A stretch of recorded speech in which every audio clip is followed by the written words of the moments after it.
Jesus Cristo é o Senhor no céu, na terra e debaixo da terra. Ele é santo. Elías era hombre sujeto a pasiones semejantes a las nuestras, y oró fervientemente para que no lloviese, y no llovió sobre la tierra por 3 años y 6 meses. Y otra vez oró, y el cielo dio lluvia, y la tierra produjo su fruto. Entonces quiero hablar un poco de Elías, de la condición de Elías, que es la misma condición de todos nosotros, y hablar un poco sobre la oración. Santiago cita la vida de Elías y la oración de Elías en un contexto donde él viene hablando de la oración, de las enfermedades y del poder de la oración. Y para hablarnos del poder de la oración nos cita la vida de Elías. Es interesante la cita que se hace sobre esto, y no solo esto, sino lo que se dice de Elías. Entonces, bueno, vamos a comenzar a meditarlo. Es una pequeña meditación que en mi corazón todos estos días he estado así como meditando. Entonces, lo primero que dice Santiago es que Elías era un hombre sujeto a pasiones semejantes a las nuestras. ¿Por qué es interesante esto? Porque nosotros a veces tenemos la tendencia natural a idealizar las personas, a idealizar los profetas, a idealizar a los predicadores, a idealizar al cantante. Nosotros tenemos la tendencia de subir a las personas a una posición que no deben tener, pues son hombres. Y aquí dice una cosa más tremenda: hombres semejantes a nosotros. ¿Sí? O sea, Elías no era un hombre diferente, a pesar de que llegó a hacer una gran obra en la economía de Dios. Era un hombre con pasiones semejantes a las nuestras. Entonces vamos primero a resaltar ese asunto. Vamos a leer un pasaje ahí en Romanos 6, verso 19. No vamos a ver todo el pasaje, pero sí como Pablo comienza hablando. Nosotros cuando hicimos el estudio aquí de Romanos, hablamos sobre este pasaje. Mira lo que dice ahí Pablo, solo como él comienza hablándole a los hermanos, porque a veces nosotros no tenemos en cuenta eso y perdemos algunas cosas de vista, y también nuestro corazón haya un poco de insatisfacción, si se puede decir, o de fracaso, muchas veces con nuestra condición. Mira lo que dice Pablo ahí. Romanos 6, verso 19, dice: hablo como humano. Usted se va a dar cuenta que Pablo está hablando en Romanos 6 de la victoria del cristiano en la posición de Cristo y de la manera como el cristiano debe presentar aún su propio cuerpo, que está sujeto a pasiones, a Cristo. Pero Pablo va a hablarle a los hermanos sobre estas verdades, pero Pablo no es un ángel. Pablo habla como humano. Porque a veces nosotros, o aquellos que tienen el servicio a Dios, o que tienen ese oficio de parte de Dios, pueden de alguna manera sentirse en una posición privilegiada, y pues es normal. Imagínate, hombres comunes representando a Dios, hablando en nombre de Dios y usando la palabra santa de Dios. Eso de alguna manera puede engañarnos y llevarnos a pensar de que somos algo. Pero Dios siempre quiere aterrizarnos. Dios siempre quiere ponernos en la situación que es más real para nosotros, ¿sí? Y dice Pablo, hablo como humano. Porque también se puede decir que Pablo iba a hablar cosas, y algunas veces los creyentes pueden decir, no, pero eso era Pablo. Pero Pablo habla como humano, como un hombre. Y no solo Pablo habla como humano, sino habla, mira lo que sigue diciendo, hablo como humano por vuestra humana debilidad. Mira, esas son palabras preciosas, ¿no? El Señor habla a hombres que tienen debilidades. como hombres.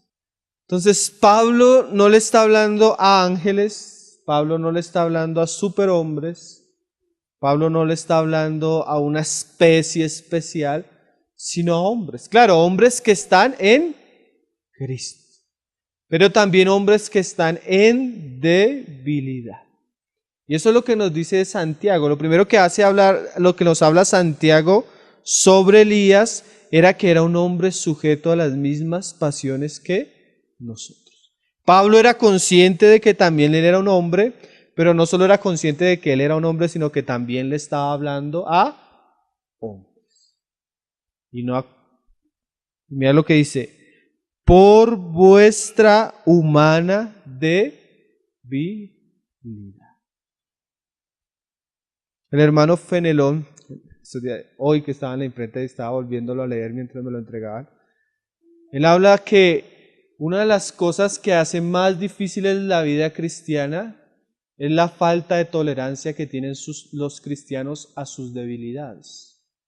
Generalmente es más difícil para el cristiano no el fracaso, sino sobrellevar el fracaso. A veces el problema no está en tanto cuando uno se cae, sino el tiempo que pasa mirando su caída y quedándose en ella. ¿Sí me hago entender? A veces yo hice algo por mi humana debilidad. Y el hermano decía que lo máximo que deberíamos hacer es pedir perdón y volvernos al Señor. Pero muchas veces quedamos en eso. Porque a veces no somos conscientes o no somos tan conscientes de cuán débiles somos. Pero la palabra habla de esto, somos hombres débiles. Un hermano decía esto, que él en su caminar con el Señor había comprendido cada vez más, o estaba comprendiendo cada vez más cuán grande era el Señor. Pero en esa misma medida que él estaba comprendiendo cuán grande era el Señor, también había llegado a comprender cuán débil era él. Y lo comprendía cada vez más profundamente.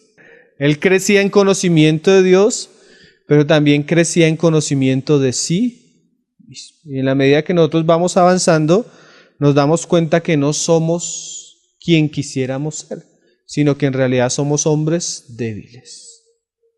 Eso no se puede perder de vista. ¿Por qué? Porque ahorita vamos a hablar unas cosas tremendas, pero esas cosas tremendas las pueden vivir cualquier hombre en debilidad, pero que se sostiene y acude constantemente a Dios. Que eso es lo precioso de Elías, que a pesar de que era un hombre sujeto a pasiones, oraba fervientemente. Porque muchos cristianos pueden usar su debilidad como una excusa para no orar. ¿Sí? Pero Elías, aún siendo débil, oraba fervientemente. Vamos a leer otro pasaje. Salmo 103, verso 13. Mira cómo dice el salmista. Como el Padre se compadece de los hijos, se compadece Jehová de los que le temen, porque Él conoce nuestra condición. ¿Sí? A veces nosotros no, a veces nosotros somos como Pedro. ¿Cómo es Pedro? Señor, aunque todos te negaren, yo no te negaré. O sea, Pedro se creía un poco más fuerte y más estable espiritualmente que los otros discípulos. Pero la verdad era que Pedro también iba a fracasar. A veces nosotros nos creemos, pero el Señor conoce nuestra condición. Mira lo que Él dice. Porque Él conoce nuestra condición. Se acuerda de que somos polvo. Entonces, hay una pregunta o una frase. ¿Nuestra debilidad es nuestra vergüenza o debería ser nuestra gloria? Porque cuando yo me miro y me veo así de insuficiente, así de incapaz, con una tendencia terrible y horrible hacia el pecado, una tendencia hacia el orgullo, una tendencia hacia la ira, una tendencia hacia lo que es contrario a Dios y lo que Dios espera de mí, no lo puedo hacer, ¿eso debería humillarme? ¿O qué debería hacer eso? Hay una predicación muy buena de Paul Washer que el título habla bastante. Dice, nuestra debilidad nos conduce a Dios.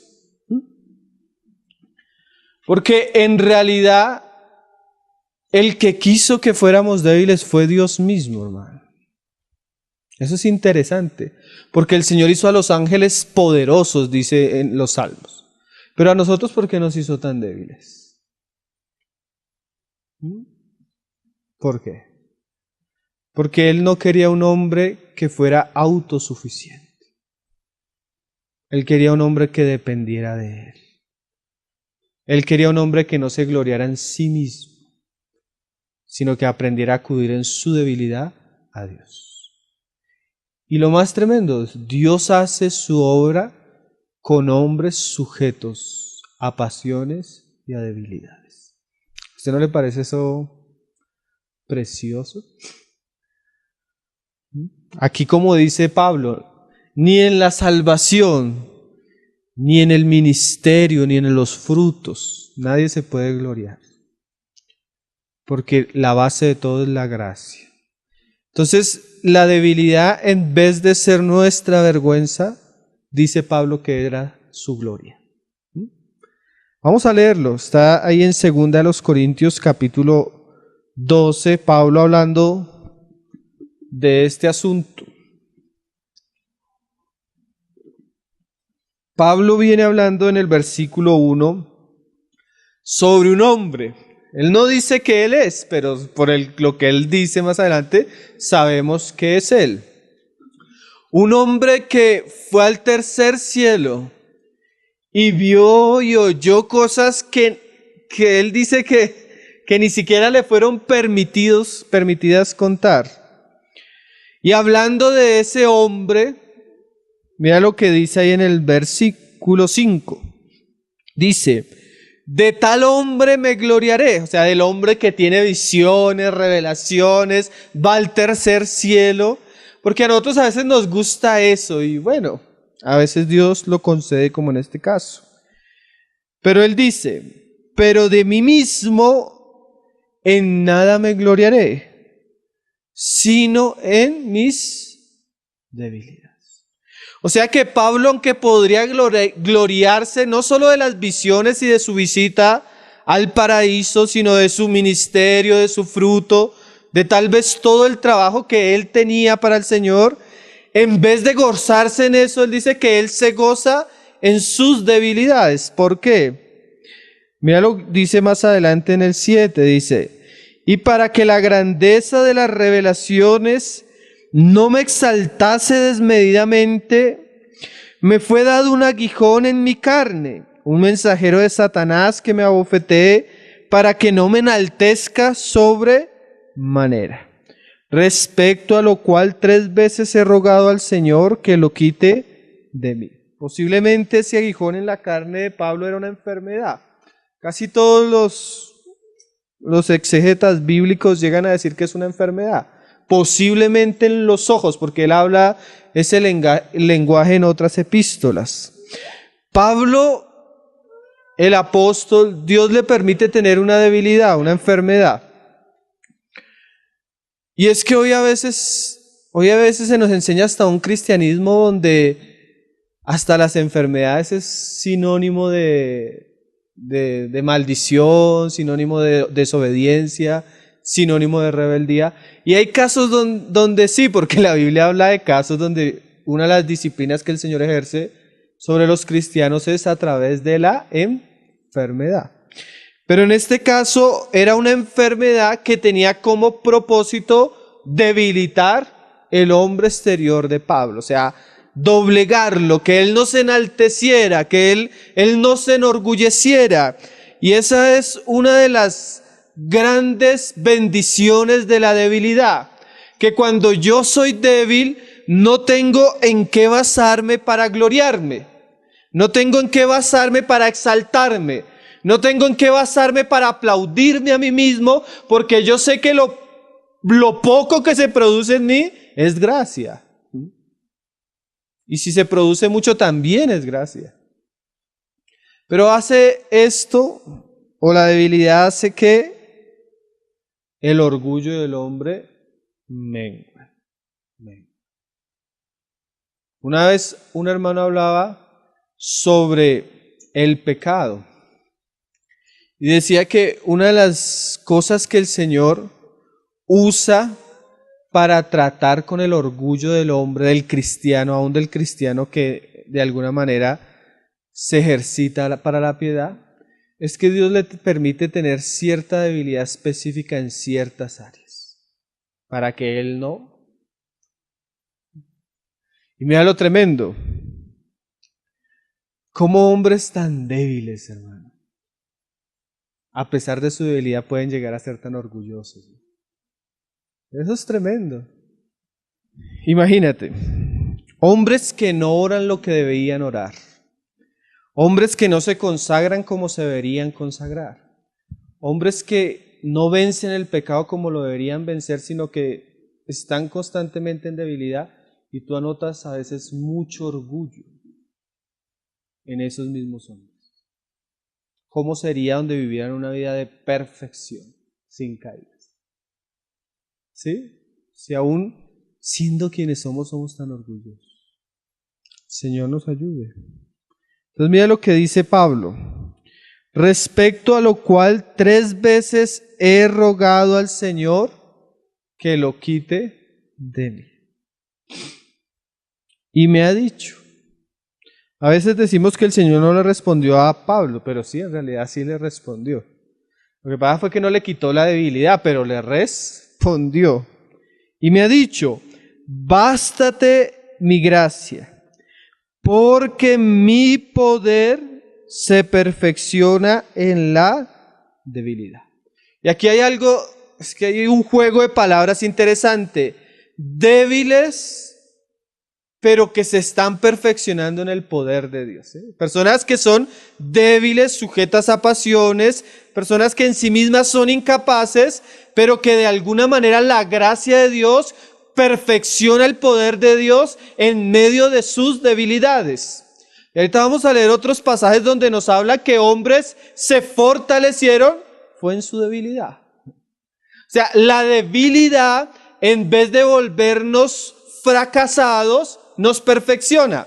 La debilidad, en vez de volvernos miserables, nos hace fuertes, pero en la gracia y en el poder del Señor. Es un misterio, ¿cierto? Porque débiles para ser fuertes, débiles para conocer a Cristo, débiles para que el poder de Cristo se perfeccione en nosotros, débiles para que lo que se produce no sea nuestro ni para nuestra gloria, pero es la gracia de Dios para su gloria, embelleciendo nuestra flaqueza. Es un misterio, ¿no? Pero así quiso Dios que fuera.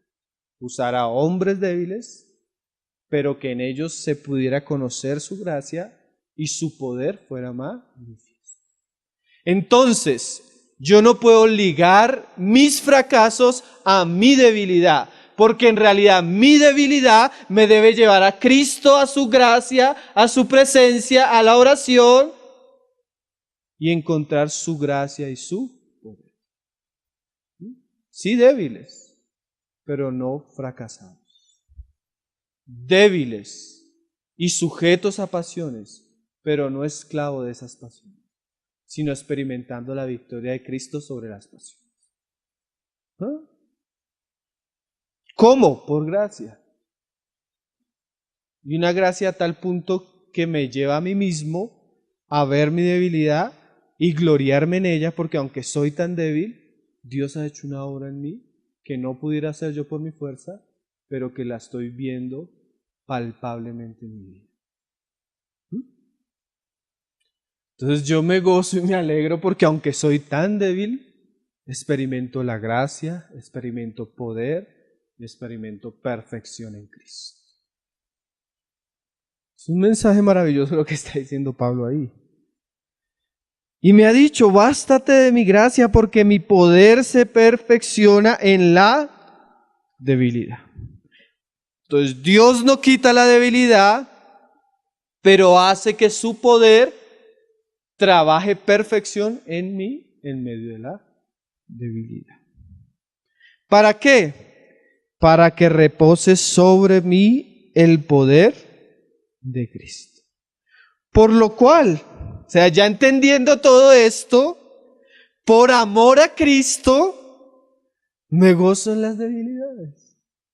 O sea, si mi debilidad hace que el poder de Cristo y el Espíritu de Cristo repose sobre mí, me gozo aún en mi debilidad. Por lo cual, por amor a Cristo, me gozo en las debilidades, en afrentas, en necesidades, en persecuciones, en angustias, porque cuando soy débil, entonces soy. Entonces, el camino a la fortaleza, y ahorita lo vamos a leer, muchas veces es la debilidad. Y tú lo vas a notar con el tiempo, cuando llevas algún tiempo caminando con el Señor, tú vas a notar que en las áreas que has crecido en el Señor, eran generalmente en las que tenías mucha debilidad. Es un misterio. Yo en estos días en Cartagena, el hermano estaba repartiendo un folleto que se llama, creo que Vida Sana de Watchman Nee, que otras editoriales lo publicaron como Madrugat. Entonces él habla de las virtudes que tiene el madrugar en la vida cristiana a orar. Y él muestra el ejemplo de los grandes hombres de la oración y cómo todos madrugaban.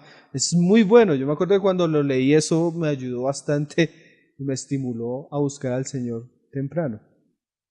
Pero leyendo la vida del hermano Watchman Nee, en una de las biografías se dice que él se inscribió en una escuela de misioneros y que a los meses lo expulsaron de la escuela a los misioneros porque era muy perezoso y dormía mucho.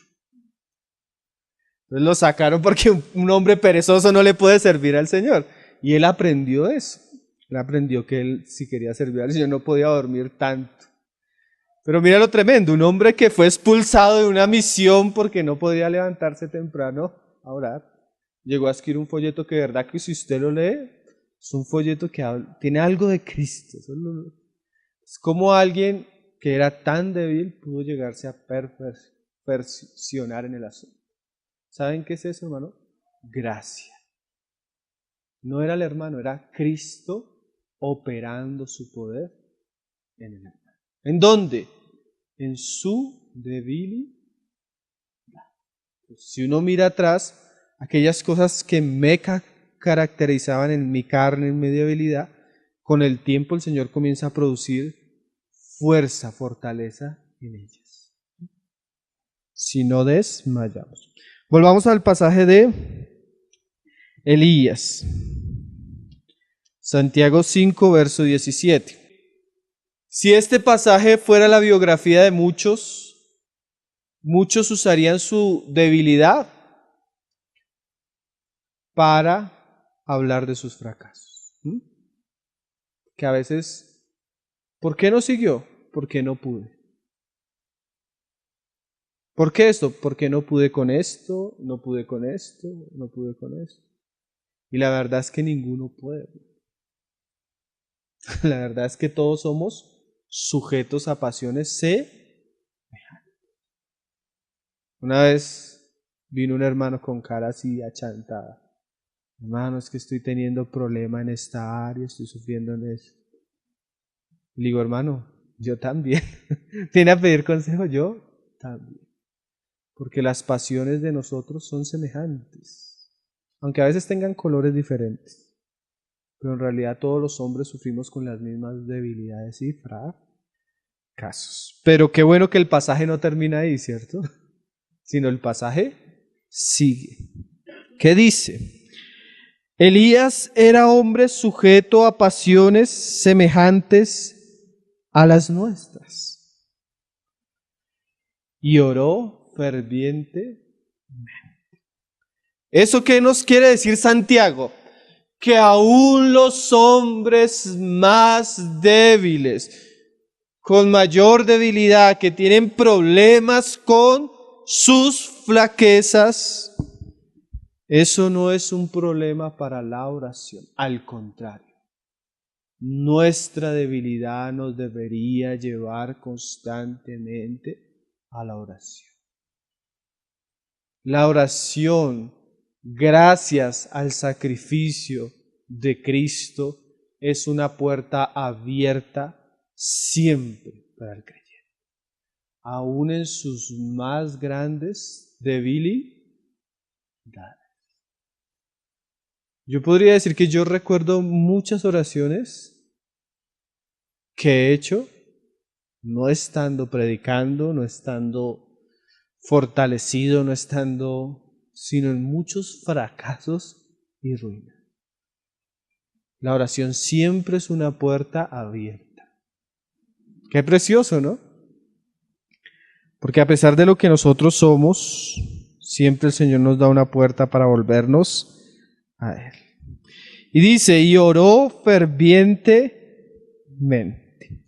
O sea que Santiago está usando a Elías como un ejemplo para nosotros, para estimularnos a la oración, porque la oración del justo es eficaz, o sea, produce un efecto. Vamos a ver otros versículos que nos hablan un poco de la debilidad, la oración y cómo, ahorita hablábamos de ellos. Dice Hebreos 11, verso 33, hablando de los héroes de la fe, al final, ya como resumiendo, el autor dice muchas cosas, pero entre esas cosas, mira lo que dice. Hebreos 11, verso 33, dice, que por fe conquistaron reinos, hicieron justicia, alcanzaron promesas, taparon bocas de leones, apagaron fuegos impetuosos, evitaron filo de espada.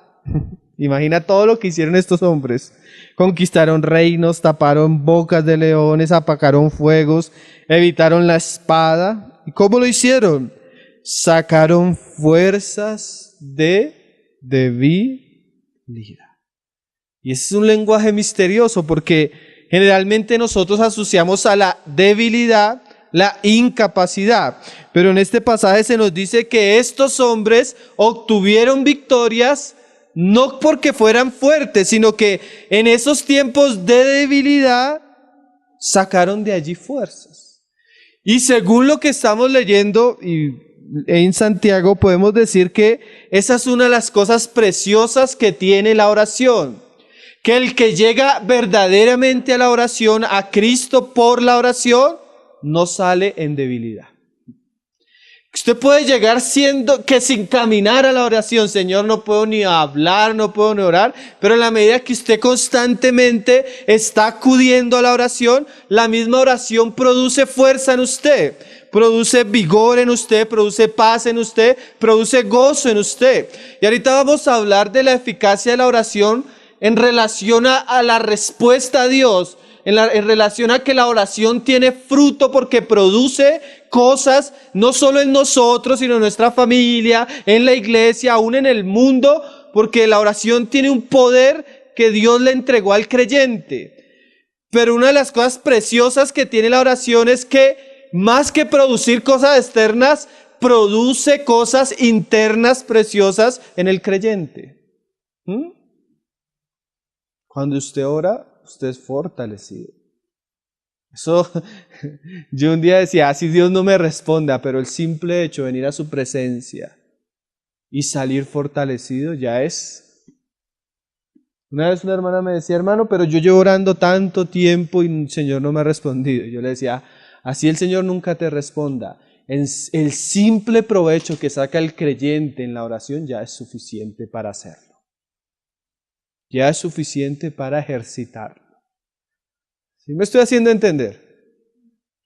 Hermano, es que un cristiano que ora es un cristiano que tiene paz, que tiene gozo, que tiene cercanía con el Señor, que tiene amor, que tiene... Es que yo digo, y nosotros dimos una enseñanza en otro lugar sobre eso, la mejor expresión de andar en el Espíritu es la oración. La mejor expresión de andar en el Espíritu es orar.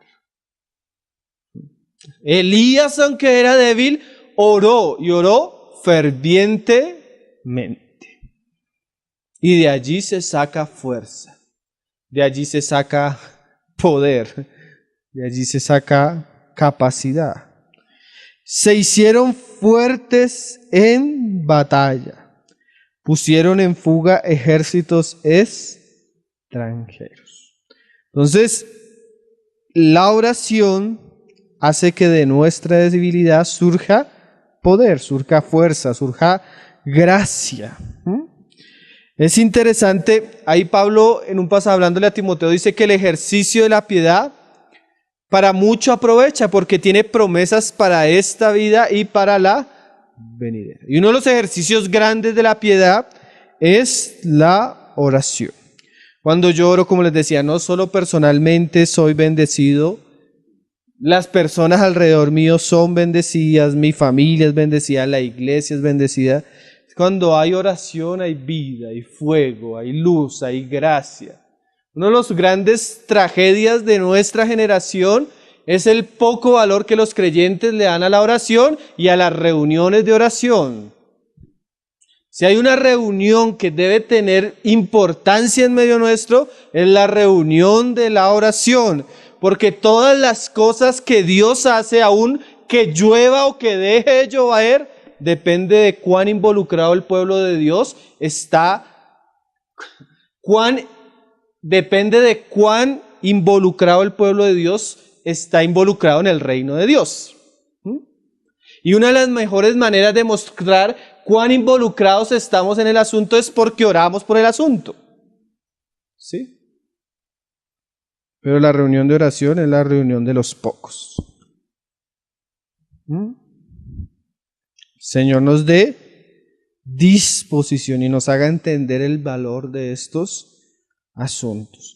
Muchas de las cosas que no hacemos con nuestras manos, que no hacemos con nuestra boca, que no hacemos con nuestras capacidades, las hacemos orando. Y el Señor es enfático diciéndonos, ora insistentemente y no dejes de orar. El Señor es enfático. Mira, hay una parábola que habla de esto. Lucas 18, no se duerma hermano que hasta ahora estamos comenzando. Lucas 18, verso 1. El Señor sabe que en una de las cosas en las que más fracasamos es en la oración. Entonces por eso nos insiste en estos aspectos. Lucas 18, verso 1. Una vez un hermano decía que si a él le dieran a escoger entre ver al Señor Jesús hacer milagros, entre ver al Señor Jesús predicar y entre ver al Señor Jesús orar, él escogería ver al Señor Jesús orando. Creo que Spurgeon decía, yo preferiría tener 5 discípulos a los cuales enseñarles a orar y no 100 a los cuales enseñarles a predicar. Porque muchos tienen una estimulación a veces hasta de orgullo al estudio, pero pocos son los que se ejercitan en la piedad de la oración. ¿Sí? Necesitamos aprender a orar y orar fervientemente y orar constantemente y orar disciplinadamente. Eso es uno de los grandes deberes de la piedad de la vida del cristiano. Dice, vamos a leerlo desde el 18:1. También le refirió Jesús una parábola, mira lo que dice Lucas, sobre la necesidad de orar siempre. Y ahí eso ya suena suficiente, ¿no? Y dice, y no desmayar. Porque lo que nos muestra Elías es que él oró y la oración cumplió un efecto, que eso también lo vamos a hablar ahorita. Pero lo que nos muestra estos pasajes es que yo debo orar siempre. Y no debo dejar de orar, nunca. O sea, sin desmayar. Porque muchas veces apelamos a glorias pasadas. Ay, yo me acuerdo aquella época, cuánto oraba. Ay, yo me acuerdo, cuánto oraba. ¿Sí? Entonces, un cristiano que vive siempre recordando. No, hermano, ¿eso es un deber? Siempre. Un deber que no se debe abandonar. Y él va a dar el ejemplo por medio de una parábola, diciendo, en una ciudad un juez que ni temía a Dios ni respetaba a hombre, había también en aquella ciudad una viuda, la cual venía a él diciendo, hazme justicia de mi adversario.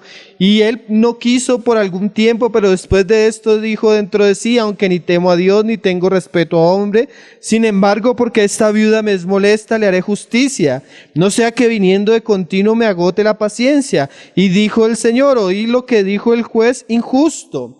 ¿Y acaso Dios no hará justicia a sus escogidos que claman a Él día y noche? ¿Se tardará en responderles? A veces nosotros comenzamos, la viuda representa a la iglesia, el juez justo esto, el adversario representa esto. No, lo importante aquí es orar. Lo importante es acudir al trono de la gracia constantemente hasta que Él nos responda.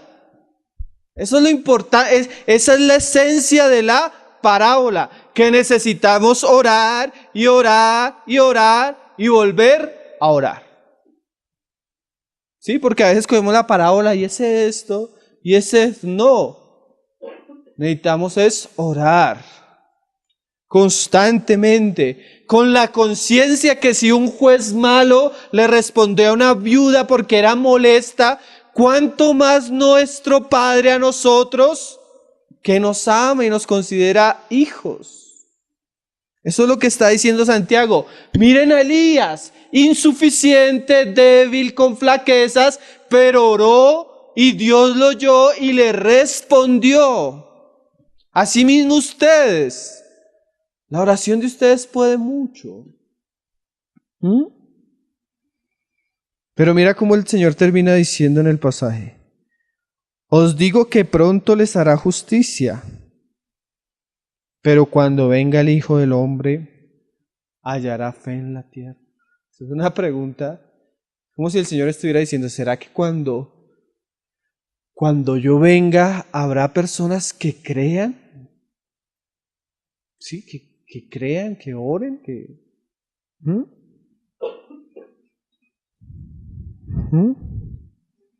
Hermanos, hay algo que es precioso en el pasaje de Santiago y en este pasaje. La oración tiene respuesta, aunque a veces se tarde. Dios siempre responde a nuestras oraciones. Yo me acuerdo, mi esposa cuenta a veces un testimonio que ella, un tiempo nosotros estuvimos leyendo bastante un libro que se llama El Cristiano de Rodillas. Es de un autor anónimo, si usted lo puede conseguir y leérselo. Yo pienso que es lo mejor que yo he leído sobre la oración. Hay muchos libros buenos de oración, pero ese libro es muy bueno. Y ella se lo compartió a una compañera del trabajo. Y ella como que estaba en sus primeros pasos con Cristo, no sabemos hasta qué punto. Pero en el libro el hermano habla de escribir las oraciones. Eso lo hacía George Mueller, eso lo hizo Watchman, y muchos hermanos acostumbraban a escribir la oración. Porque muchas veces nosotros olvidamos nuestras peticiones a Dios. Entonces, esta mujer hizo una lista de sus oraciones y con mi esposa se reunían todas las mañanas a orar en el trabajo. Entonces, pasados unos días se le acercó a esta mujer, a mi esposa y le dice, mire, y un poco tachones. ¿Qué es eso? ¿Qué es eso? Mira, ya todas me las ha respondido. Todas las oraciones que ella le había hecho al Señor, el Señor se las había respondido. Yo hice eso recién convertido. Señor. Después de leer la biografía de George Mueller y otros hermanos, hermano, y después con el tiempo me encontré con esa hojita. Todo lo que yo le había pedido al Señor, me lo había respondido. de verdad que la oración del justo es eficaz. Pero a veces hay que orar con insistencia. Y no hay que dejar de orar. Esa es la enseñanza del Señor. No podemos dejar de orar. No podemos dejar de orar.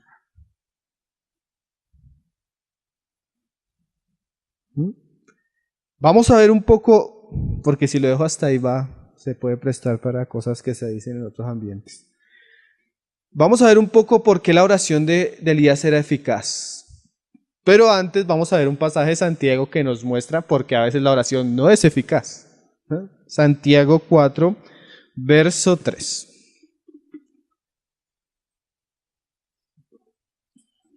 Santiago 4, verso 3. Nosotros podríamos dar innumerables testimonios de cómo el Señor responde las oraciones, pero el mismo Santiago nos remonta a Elías y el mismo testimonio de la palabra es suficiente. Pero mira ahora lo que dice el mismo Santiago. Pedís y no recibís. Pero si la oración del justo puede mucho, depende. ¿Por qué? Porque pedís mal.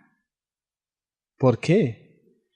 Para gastar en vuestros deleites. Yo también me acuerdo hace un tiempo lloraba por una cosa, hermano. Yo creo que no he orado tanto por otra, que el Señor me perdone. Y oré. Y el Señor no me respondió. Pero después entendí que es que estaba pidiendo algo, que era para mí. Era algo como lo que hemos estado hablando, algo del mundo, algo que mis ojos veían y algo temporal.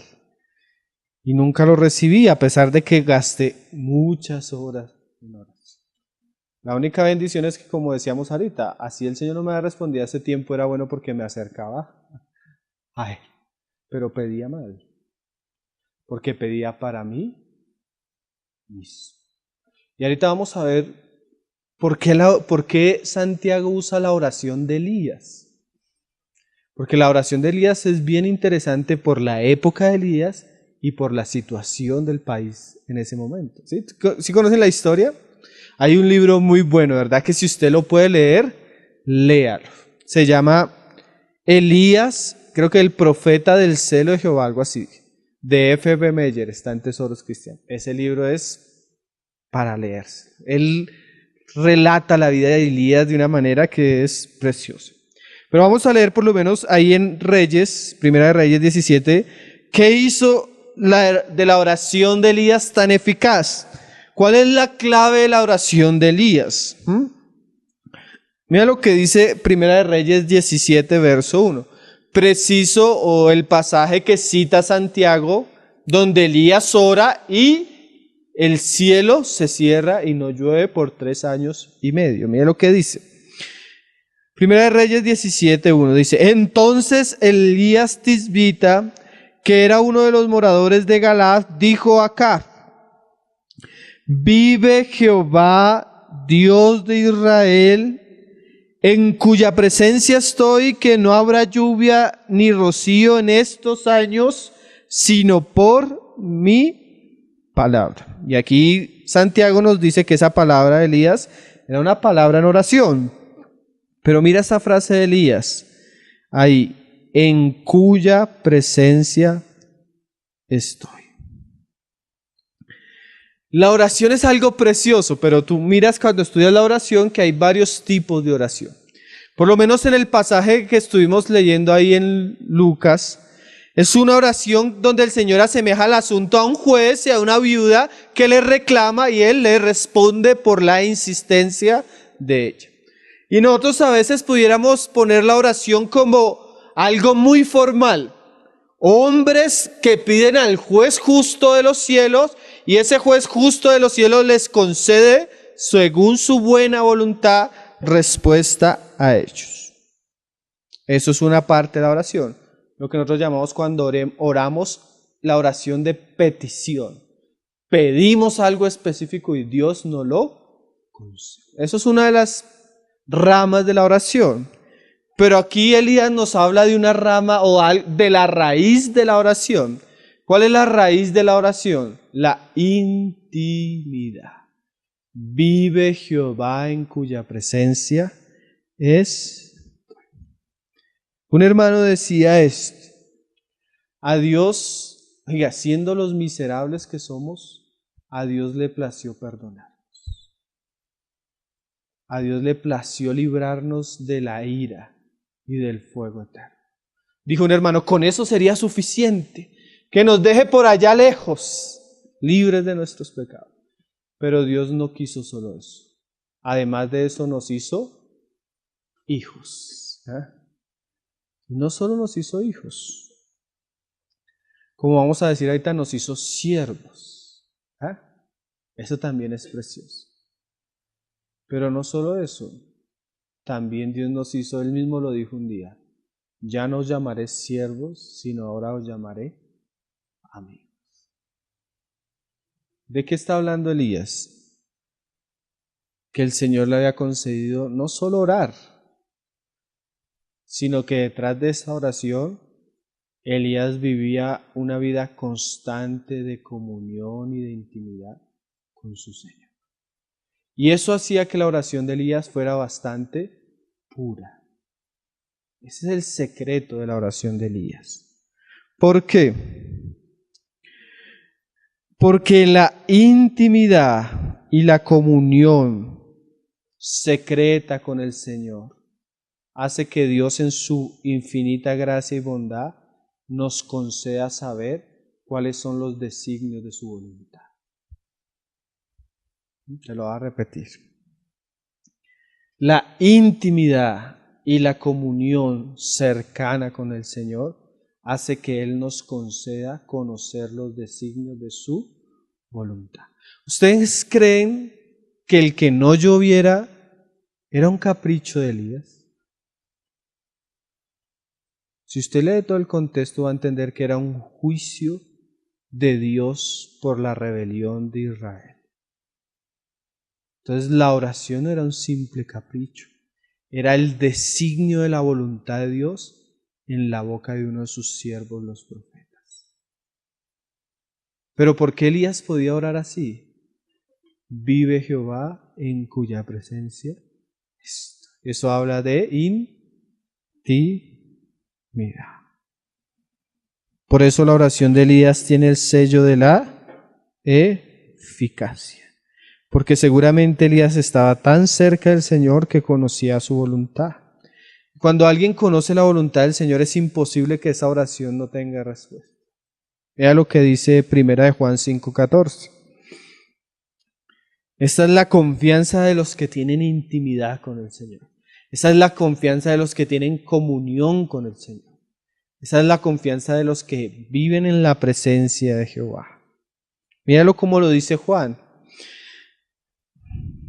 Muchos oran, como decía Santiago 4, y su oración muestra que viven lejos de Dios y que viven para sus deleites. Pero la eficacia de la oración de Elías era su comunión con Dios. 1 Juan 5:14. Mira lo que dice Juan.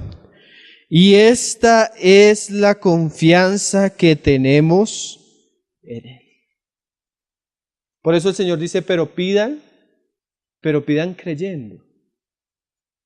Pero yo ¿cómo voy a pedir creyendo?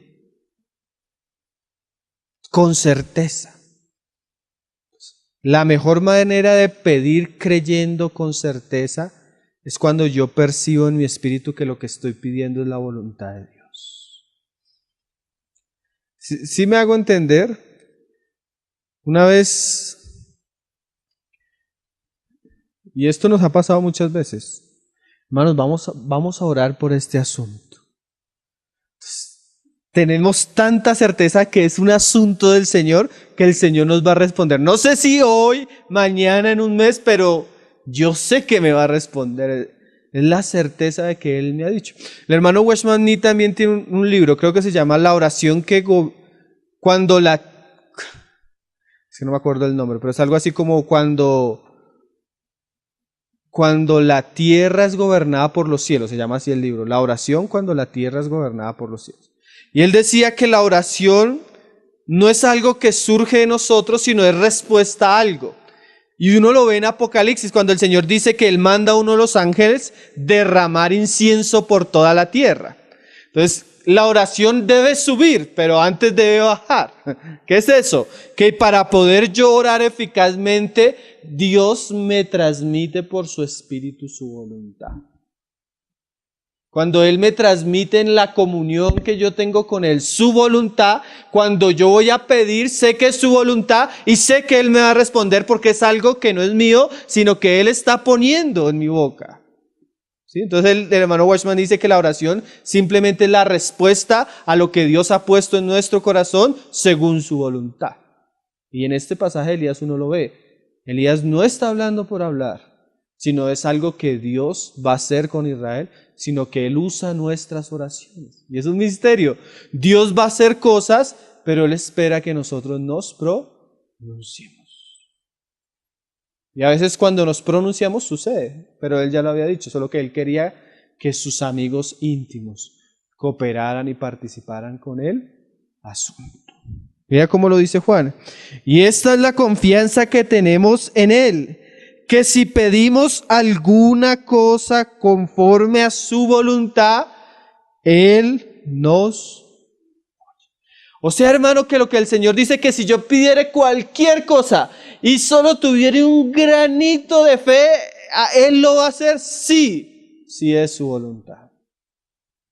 Porque esto no es para estar decretando y bueno, todas esas cosas que hemos hablado aquí por tanto tiempo. Pero es verdad que los que son justos, que los que andan en comunión con Él y reciben sus deseos por el Espíritu, pueden tener certeza de que lo que piden lo van a recibir. Él nos oye, y si sabemos que Él nos oye en cualquiera cosa que pidamos, sabemos que tenemos las peticiones que le hayamos hecho. O sea que no son en vano, ahí están, en lista de espera, pero tal vez están ahí. Y en algún momento, según su voluntad, las responderá. Eso que decimos del secreto de la comunión, del recibir la voluntad de Dios, era lo que el Señor señalaba a los falsos profetas. Leámoslo. Jeremías 23, verso 16. Así como Elías podría decir, vive Jehová en cuya presencia estoy, que no va a llover. Así también algunos se paraban delante del pueblo a decir ciertas cosas y eran cosas falsas y el juicio del Señor para ellos era, pero ¿cómo van a hablar esas cosas? Y dice el Señor, si ellos hubieran estado en mi secreto, no hubieran hecho errar al pueblo, porque cuando hay personas en el secreto, el Señor les hace conocer su voluntad. Dice Jeremías 23, verso 16. Así ha dicho Jehová de los ejércitos, no escuchéis las palabras de los profetas que os profetizan, os alimentan con vanas esperanzas. Hablan visión de su propio corazón, no de la boca de Jehová. Eso es muy parecido al cristianismo de hoy en día, ¿no? Muchos falsos profetas hablando visión, pero de su propio corazón, alimentando vanas esperanzas. Dicen atrevidamente a los que me irritan. Jehová dijo, paz tendréis, y a cualquiera que anda tras la obstinación de su corazón dicen, no vendrá el mal sobre vosotros. Esos son los así llamados falsos profetas de la prosperidad. Todo te irá bien, el Señor te va a bendecir, el Señor te va a prosperar, no importa que vivas como el anticristo, si ofrendas, el Señor quiere bendecirte. Son los que hablan de su propio corazón. ¿Por qué?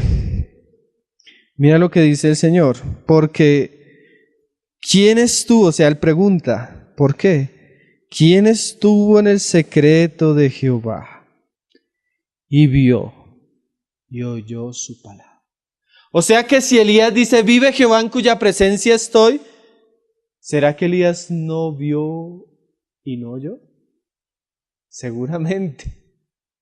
Acá hemos leído mucho ese pasaje de Acán más adelante y de este profeta que se llamaba, se me fue el nombre ahorita, el profeta que siempre le profetizaba mal a Acán, se me fue el nombre. Y Acán le está preguntando, dice, dime palabra de Jehová. Él dice, bueno, yo vi a Jehová sentado y a su derecha y a su izquierda y un ángel, ¿cómo haremos caer a Acán? Y un espíritu dijo, yo lo haré. ¿Se acuerdan de ese pasaje que lo hemos estudiado? Micaías, hijo de Imla, se llama. Entonces Micaías, mientras Acán le está preguntando, Micaías dice, yo vi. ¿Será que Elías no vio el juicio de Dios sobre Israel, hermano? ¿Quién hace eso? ¿Quién puede ver eso? Los que estuvieron en su secreto.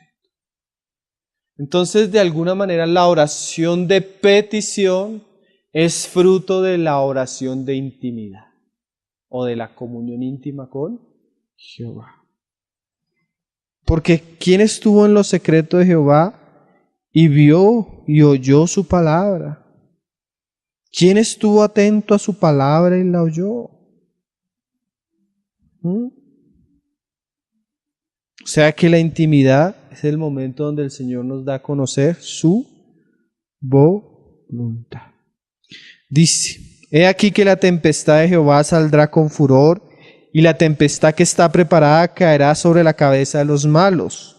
No se apartará el furor de Jehová hasta que lo haya hecho y hasta que haya cumplido los pensamientos de su corazón. En los postreros días lo entenderéis cumplidamente. No envié yo a aquellos profetas, pero ellos corrían. Yo no les hablé, mas ellos profetizaban. Pero si ellos hubieran estado en mi secreto. Y ahí uno entiende por qué muchas de nuestras oraciones de petición no son cumplidas por el Señor, porque no hay intimidad. No hay vive Jehová en cuya presencia estoy. Necesitamos cultivar una vida de intimidad con el Señor. Y en la medida que yo aprendo a amarle y a conocerle y a estar con Él en el secreto, en esa misma medida el mismo Señor me está preparando para orar eficaz. Hermanos, es que cuántas cosas pueden hacer nuestra oración. Imagínate, aquí Elías oró y dejó de llover 3 años.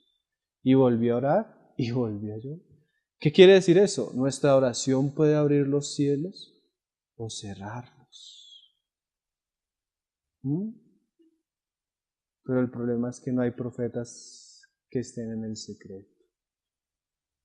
No hay hombres que pasen tiempo en la intimidad con el Señor.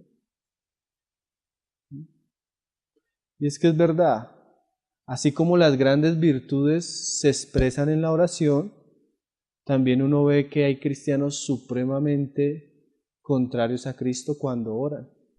¿Usted no ha visto? Cuando una persona ora, uno dice,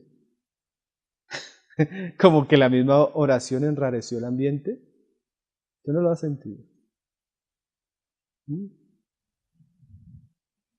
¿Cuántas veces usted ha percibido que el Señor le ha puesto un asunto importante a usted en la oración? Y usted ha orado y Dios ha respondido. Pero asuntos importantes. Oye, yo tengo hasta testimonios de oración por ropa y el Señor me la da, pero eso no es importante. Cosas así, cosas que afecten el reino de Dios, como la de Elías, cosas importantes, serias, que como oraba el Señor, hacían que el reino del Señor viniera a la tierra como eran los cielos. Muchas veces es falta de intimidad, falta de cercanía y de comunión. Porque si ellos hubieran estado en su secreto, habrían hecho oír mis palabras a mi pueblo. O sea que la cercanía de Elías al Señor hizo que él pudiera hablar, no las palabras de él mismo, sino sus palabras, las palabras del Señor al pueblo. Y mira lo tremendo. Y lo habrían hecho volver de su mal camino y de la maldad de sus obras. Y este pasaje corresponde con Elías, porque cuando Elías está en el monte Carmelo, ¿qué dice Elías delante del pueblo? ¿Hasta cuándo claudicaréis entre dos caminos? Si Jehová es Dios, pues seguidle, y si los Baales son Dios, pues vayan tras ellos. O sea que todo este asunto tenía mucha relación con el reino de Dios y el camino del pueblo que se estaba desviando. O sea que la oración de Elías deja de ser algo simple y caprichoso a ser parte de los negocios de Dios. Y eso es lo que queremos enfatizar ahora para terminar. Mi oración no puede ser al aire, hermano. Mi oración tiene que tener como intención el avance y el reino de Cristo en la tierra. Sí, porque cuando oramos a oración eficaz no es que tú pidas por el carro y el Señor te lo conceda, porque es algo tuyo. El Señor está interesado en que su reino se establezca. A uno, el mismo pueblo, la condición del pueblo, la condición de los suyos. El Señor permita que se levanten Elías en medio nuestro. Y no es muy difícil, porque si Elías era semejante a nosotros, la gracia del Señor puede producir muchas cosas mejores en nuestra generación. Que puedan orar fervientemente y que los cielos sean abiertos. Termino citando una palabra de Santiago que la hemos dicho. La oración eficaz del justo puede mucho. Puede mucho. Yo podría decir que muchas de las cosas preciosas que hemos visto en el camino de nuestra vida cristiana como fruto del Señor, siempre la han precedido grandes momentos de oración. Entonces, la oración siempre está ligada al mover y al trabajo. El Señor nos haga por su Espíritu conscientes cada vez más de estas cosas. Creo que ese pasaje de Santiago es precioso. Creo que el ejemplo de Elías es precioso. Pero eso nos debe llevar a nosotros a darle el valor que esto necesita. Vamos a orar para terminar. El Señor nos enseña a orar. ¿Amén? Padre, te damos gracias, Señor, por reunirnos, Señor, a considerar tu palabra. Señor, tantas cosas que necesitamos aprender de ti, Señor. Tantas cosas que son verdaderas en ti, Señor, que nosotros debemos conocer, Señor, y imitar. Enséñanos, Señor, enséñanos a estar en tu secreto, Señor. Enséñanos a andar contigo, Señor, a tal punto que a pesar de nuestras debilidades, Señor, podamos orar fervientemente, Señor, y nuestra oración sea eficaz, Señor, y produzca el fruto, Señor, que tú esperas de ella. Haz de nuestra mente y nuestro corazón, Señor, un lugar donde tú puedas derramar de tu palabra, de tu espíritu, Señor, de tu voluntad, Señor, a tal punto que podamos ser colaboradores tuyos y de tu reino, tal vez no con nuestras manos o obras, pero siempre habrá un lugar para nosotros en la oración, Señor. Y si esa es la manera que tú quieres que cooperemos y participemos de tu reino, Señor, despiértanos en la oración, Señor. No nos dejes, Señor, como aquellos discípulos que tú pusiste a orar y no pudieron ni orar una hora, sino que quedaron dormidos. No queremos ser así, Señor. Queremos ser como tú, Señor, que aún en el momento de la prueba orabas, Señor, fervientemente y fuiste fortalecido. Gracias por tu palabra que a bien has querido hoy hablarnos, Señor. Concédenos no ser olvidadores de ella, Señor, sino guardarla, atesorarla, Señor, y que tu palabra produzca muchos frutos. Te damos gracias por esta reunión, por cada uno de los que estamos aquí. Te bendecimos, Padre, en el nombre precioso de tu Hijo Jesucristo. Ao Leão de Judá.